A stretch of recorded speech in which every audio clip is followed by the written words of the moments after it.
이번 주는 테루마 주간입니다.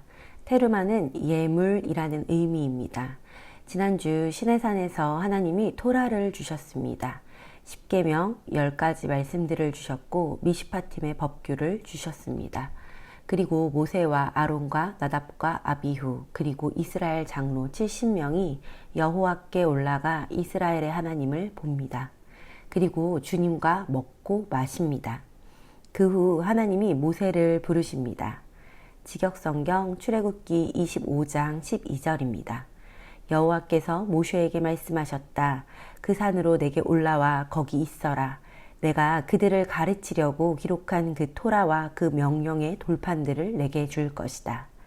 그래서 모세가 아론과 나답과 아비후 그리고 70명의 장로들이 있던 곳보다 더 깊이 여호와께로 가까이 나아갑니다. 그리고 그곳에서 하나님께서 모세에게 이스라엘 자손이 만들어야 할 성막과 규례들을 가르쳐 주십니다. 에덴에서 하나님을 떠난 우리였습니다. 에덴을 떠난 우리가 간 곳은 미츠라임입니다. 짜라, 나만을 위하는 좁은 관점을 가지고 노역하던 우리를 데리고 나오셔서 하나님이 우리와 관계하기 시작하십니다. 이것은 이스라엘이라는 한 민족에게만 국한된 이야기가 아닙니다. 이스라엘을 통해 인류가 다시 하나님과 함께하는 에덴이 회복되기를 원하십니다. 그래서 우리에게 토라를 주십니다. 그리고 미시파팀, 법규를 주셨습니다. 그리고 이제 자, 성막으로 지어지자. 이제 내가 내 안에 거하고 싶구나 라고 말씀하십니다. 이를 위해 모세에게 어떻게 해야 하는지 설명해 주기 시작한 것이 이번 주간의 테루마입니다. 성막으로 지어지기 위해 가장 먼저 필요한 것은 테루마, 예물입니다. 출애굽기 25장 2절입니다. 이스라엘 자손에게 명령하여 내게 예물을 가져오라 하고 기쁜 마음으로 내는 자가 내게 바치는 모든 것을 너희는 받을지니라. 이 구절에서 기쁜 마음은 나다브 레브입니다. 자원하는 마음입니다. 하나님이 우리 안에 거하시는 성막이 만들어지기 위한 가장 첫 번째는 자원하는 마음입니다. 여호와께 즐거이 드리는 것입니다.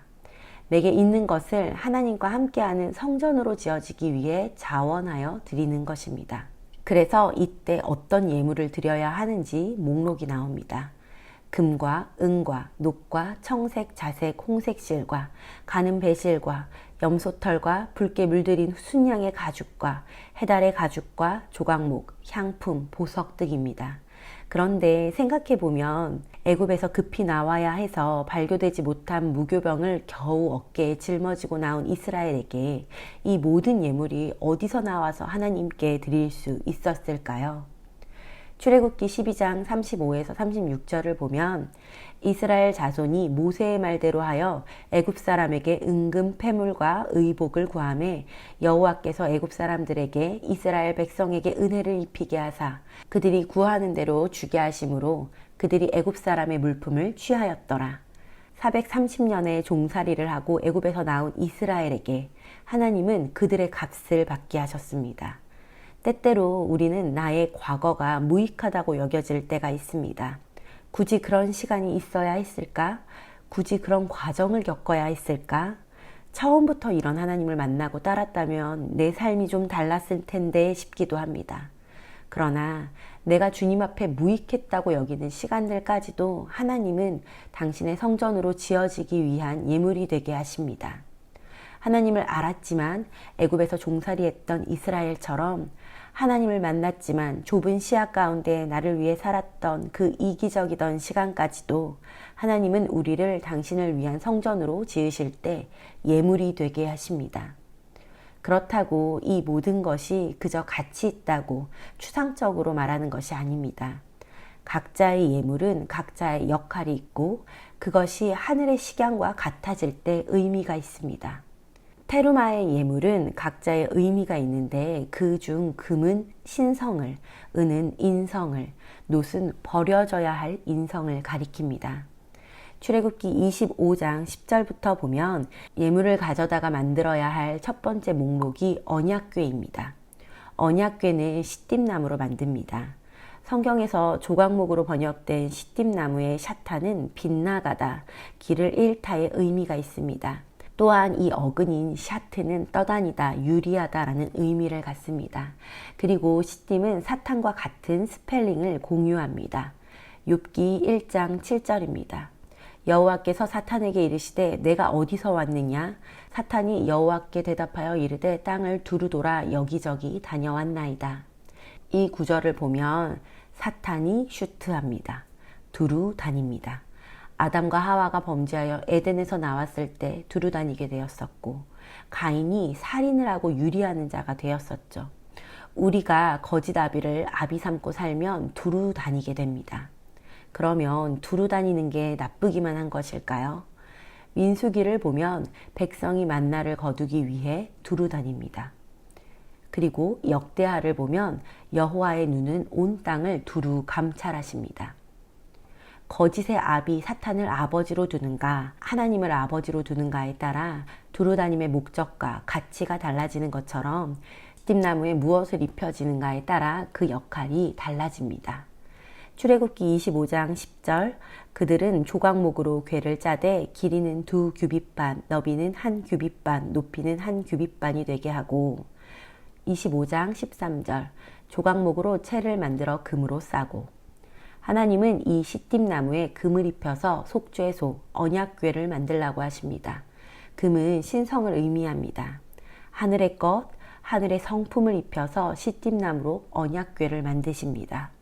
하나님을 아버지로 둘 때 하나님은 시딤나무 같던 우리에게 하늘 아버지의 성품을 덧입히시고 언약을 담는 언약궤가 되게 하십니다. 그리고 이 언약궤에는 하나님의 증거판을 넣어두라고 하십니다. 하나님의 증거판이 담긴 이 언약궤 위에는 두 그룹 천사가 날개로 속죄소를 덮고 얼굴을 서로 대하여 속죄소를 바라봅니다. 성경에서 이 두 그룹 케루브가 처음 나온 곳은 창세기 3장 24절입니다. 이같이 하나님이 그 사람을 쫓아내시고 에덴 동산 동쪽에 그룹들과 두루 도는 불칼을 두어 생명나무의 길을 지키게 하시니라. 생명나무의 길을 지키는 두 천사가 속죄소에서 언약궤를 바라봅니다. 그 안에는 십계명의 두 돌판, 정확하게는 10가지 말이 담긴 돌판이 담길 예정입니다. 이것은 무엇을 의미하는 것일까요? 생명나무의 길을 지키는 천사가 언약을 보고 있습니다. 이 두 가지는 같다는 것입니다. 에덴, 하나님과 함께하는 그 기쁨의 장소, 생명나무의 길로 우리는 다시 되돌아가야 합니다. 그 길은 바로 이 언약을 향해 가는 것입니다. 그런데 언약궤는 성막의 가장 깊은 곳, 지성소에 위치하게 됩니다. 1년에 단 한 번 대제사장만이 들어갈 수 있는 지성소에 언약궤가 놓여 있습니다. 그리고 성소에는 메노라와 분향단, 떡상이 놓여집니다. 성소를 만드는 재료는 신성을 의미하는 금과 인성을 의미하는 은입니다. 이 두 가지가 성소를 둘러싸는 기둥과 널판지, 받침의 재료가 됩니다. 그리고 바깥 뜰에 있는 물두멍과 번제단은 시딤나무에 놋을 감싸서 만듭니다. 놋은 네후쉐트입니다. 금이 신성, 은이 인성이라면 놋은 버려져야 할 인성을 의미합니다. 네후쉐트 놋은 죄인을 묶는 족쇄로 사용되기도 하고 사슬을 의미하기도 합니다. 죄인을 결박하는 도구로서 사용되기도 한 단어입니다. 우리가 애굽에 있을 때에는 노예였습니다. 노예는 눈에 보이든 보이지 않던 족쇄와 사슬이 그들의 삶을 결박하고 있습니다. 자유자가 되어 나갈 수 없이 죄에 속박되어 있는 모습을 의미합니다. 그래서 이것을 버려져야 하는 인성이라고 말하는 것입니다. 예를 들어 우리가 어떤 열등감이나 자기 연민처럼 나도 모르게 묶여있는 족쇄가 있으면 하나님 앞에 나아갈 수 없는 정결하지 못한 상태입니다. 이것이 놋의 속성입니다. 신명기 28장 23절을 보면 내 머리 위에 하늘은 놋이 되고 내 아래의 땅은 철이 될 것이며, 그래서 하나님이 주시는 저주가 하늘이 놋이 된다고 합니다.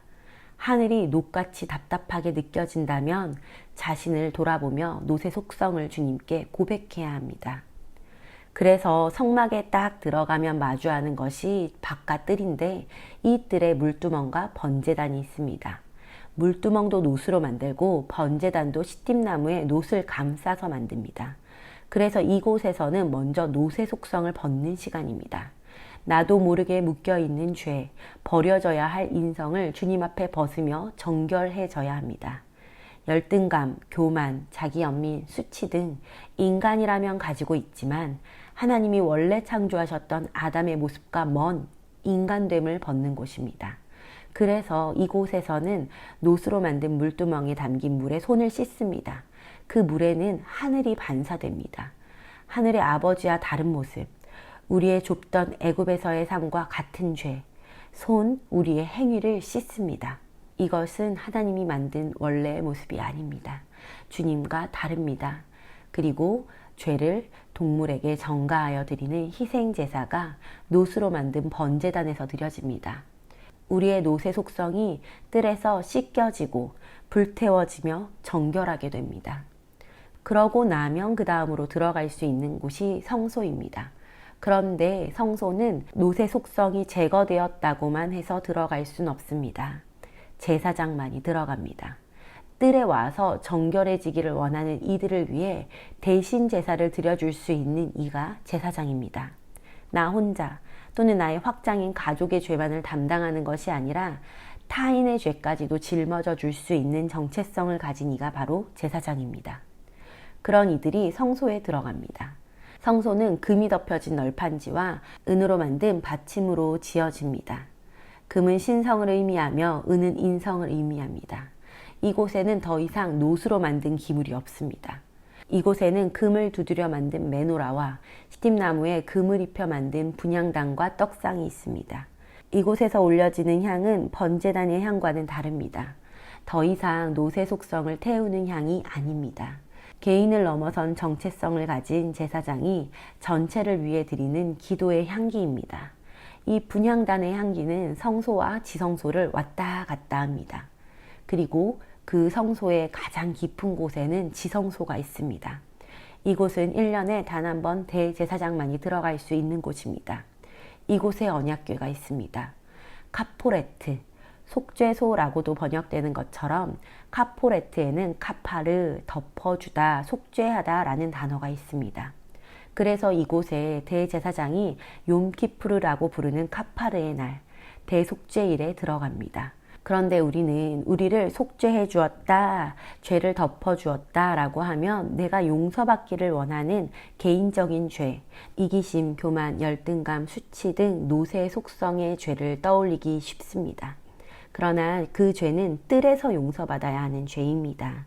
그렇다면 지성소에서 하나님이 덮어주시는 우리의 죄는 무엇일까요? 속죄소 위에 두 천사가 바라보는 곳에 힌트가 있습니다. 언약입니다. 언약궤 안에 담긴 10계명, 10가지 말씀입니다. 처음 시작에 생명나무의 길을 지키는 두 그룹의 케루빔, 천사들이 바라보는 것이 언약, 10가지 말씀이라고 했습니다. 성소와 지성소는 금으로 만들어졌습니다. 하늘의 것, 하나님의 성품, 신성을 살기 위해 애쓰는 삶, 그것이 10가지 말씀, 곧 토라의 관역을 맞추는 삶입니다. 그래서 뜰에서는 하늘을 반사한 물이 담긴 물두멍에 손을 씻지만 돌이키는 기준이 토라는 아닙니다. 하지만 지성소에서의 기준은 토라입니다. 토라는 관역이라는 의미가 있듯이 정중앙을 맞추지 않고 빗나가는 것들은 모두 죄입니다. 이 말씀을 행하려고 애쓰다가 넘어진 것, 생명나무의 길을 향해 걸으며 에덴, 하나님과 함께하기 위해 말씀을 지키다가 관역을 엇맞추었던 것, 이 죄를 덮어주는 것이 카파르입니다. 제사장 중에 제사장, 단 한 사람, 대제사장이 지성소에 들어가서 이 죄에 대한 속죄를 구합니다. 모든 백성을 대신해서 말입니다. 그래서 백성들이 다시 토라의 길을 걷도록, 생명나무의 길을 걷도록, 언약을 붙들고 행할 수 있도록 기회를 구하는 것이 대제사장의 역할입니다. 그리고 대제사장이신 예수야께서 이 길을 열어주심으로 우리는 1년에 단 한 번이 아니라 예수와의 피를 힘입어 다시 또 다시 에덴을 향해 걸어갈 수 있도록 하나님과 함께 할 수 있는 길이 열렸습니다. 그러나 성경이 그러므로 형제들아 우리가 예수의 피를 힘입어 성소에 들어갈 담력을 얻었나니 라고 말한다고 해서 아무나 들어갈 수 있다는 것이 아닙니다. 전체 백성 모두의 죄를 위해 나아가는 대제사장의 길이 열렸다는 것입니다. 이 역할을 감당할 수 있는 길이 우리에게도 열렸다는 말이죠. 우리의 말 한마디, 작은 행동, 생각하는 것, 마음의 의도까지도 하나님 아버지와 같지 않으면 토라의 관역에 정중앙을 맞출 수 없습니다. 예수와의 피를 힘입어 성소에 들어갈 담력을 얻었다는 것은 다시 해볼 수 있도록 카파르, 그 죄를 덮어주신다는 것입니다. 주님, 제가 또 엇맞췄네요. 제가 또 실수했네요. 예수와의 피를 힘입어 다시 해봅니다. 주님이 나의 죄를 용서해 주셨으니 제가 다시 말씀을 행하겠습니다. 저는 주님과 같이 살고 싶습니다. 에덴에서처럼 하나님과 함께하기를 원합니다. 다시 예수와를 닮아가겠습니다. 라고 결단하는 것입니다. 그리고 이런 사람들을 위해 대신 카파르 덮어주세요 라고 구하는 이가 대제사장이자 가장 깊은 곳까지 들어가는 주님의 신부입니다. 주님이 우리를 이러한 성전으로 짓겠다고 하시는 것은 뜰과 성소를 지나 지성소까지 들어오는 대제사장, 신부의 삶으로 우리를 이끄시는 것입니다. 에덴의 회복, 하나님과 함께하는 삶을 개인만 사는 것이 아니라 인류 전체를 이끌기를 강구하는 이들이 지성소에 들어갈 담력을 얻은 대제사장, 예수와의 신부된 이들의 삶입니다. 주님은 나와 같이 살자, 나와 함께 살았던 에덴을 향해 가자, 생명나무의 길을 향해 걸어라, 토라의 말씀이 너를 그곳으로 이끌 것이다 라고 말씀하십니다. 이러한 말씀을 들으면 대개 사람들은 나는 성소에 있는가? 나는 뜰을 지나왔나? 라고 자신을 되돌아보게 됩니다. 그런데 헬라의 사고에 익숙한 우리는 일직선상의 사고로 이 말씀을 이해하기 쉽습니다. 그러면 나는 여기까지 왔고 뒤로는 돌아가지 않아야 한다고 생각할 수 있습니다. 그러나 하나님의 구조는 마아갈입니다. 회전하면서 확장합니다. 만일 제가 뜰의 시간을 지나왔고 성소에 들어왔다고 하더라도 시간이 지나면 이전에는 발견하지 못했던 제 안의 노새 속성을 또 발견할 것입니다. 그러면 우리는 또다시 뜰에서 물두멍에 손을 씻고 번제단에 제물을 드리며 노새 속성을 벗고 나와 같은 이들의 죄를 같이 짊어지는 제사장의 정체성을 입고 성소에 들어갈 것입니다. 그리고 토라의 말씀을 행하며 언약을 굳게 붙드는 삶을 향해 또다시 갈 것입니다. 그리고 제 자신뿐 아니라 이웃과 나아가 이 나라와 열방을 위해 속죄를 구하면서 말입니다. 그러다가 우리가 또다시 뜰의 시간을 지나는 때가 오겠지만 같은 상황이 반복되는 것이 아니라면 그것은 퇴보가 아니라 회전하며 확장해가는 마아갈입니다. 이를 위해 하나님이 우리에게 반복하는 절기를 주셨습니다. 회전하고 확장하며 하나님의 형상까지 자라나도록 말이죠. 테루마 주간 이렇게 아름답게 우리를 구속하시는 하나님께 감사하며 하나님과 함께하는 성막으로 지어지길 자원하는 시간 되시기를 축복합니다.